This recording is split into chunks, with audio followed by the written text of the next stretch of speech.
Jeanette Jackson. And of course, to her left is Larissa Scott. Coach, you can open up with a comment, we'll follow that with questions. Well, I just have to commend our Lady Panthers tonight for doing such a great job and being patient.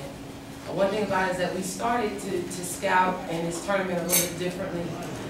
Definitely looking at the mistakes that we made in the regular season, understanding and knowing that we were going to have to raise the bar a little bit coming into the tournament. Getting past the first round of the tournament, playing Southern the second round. I told the young ladies, now we're about to face two teams that's possibly, the next two possible teams that has beaten us 2 times in regular season. But like, my former head coach used to always tell me, Coach Tawil Wilson, he says it's hard to beat a team 3 times. We were able to expose their weaknesses. We had a great job leading tonight with Jeanette Jackson offensively.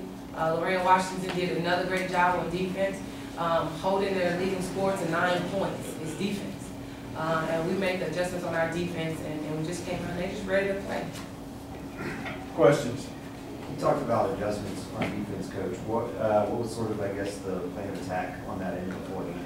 Well, normally when we do a scout, we'll scout a team based on what they like to do. So what we did on our defense is that, we wanted to take away the first option on all their offense. Anything offensively that they like to do on their first option when we're in our man-to-man defense as well as in our zone.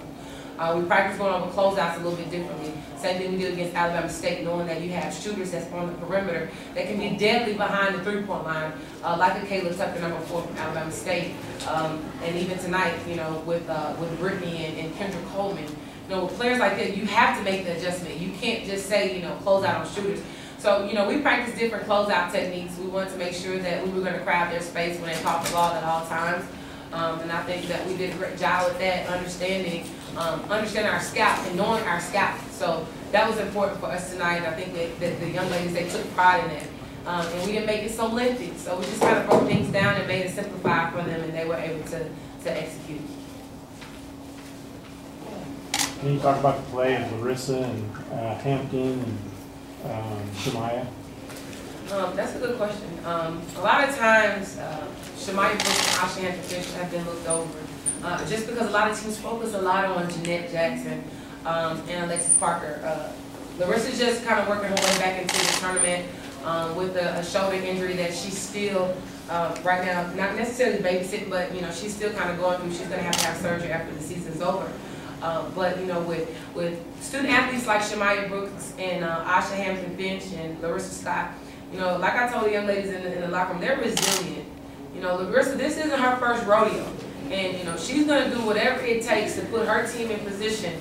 Shemaya Brooks is stepping up. They even, created a nickname for her, Shemaya Big Time Brooks. I don't really get involved in the nicknames. But, when you got presence, and I told them, like I told you guys in the press conference yesterday, when you got players like Shemaya Brooks and we can attack it inside and out, it's going to be hard to defend Prairie View. A lot of times we relied heavily on guard work, but with the absence of Larissa, we couldn't really work the ball inside out. And Larissa giving us a good 20 minutes and having 10.7 rebounds, 2 blocks down their stretch, you really can't ask for much more. You have any more questions? All right, that's it, Coach. Thank you.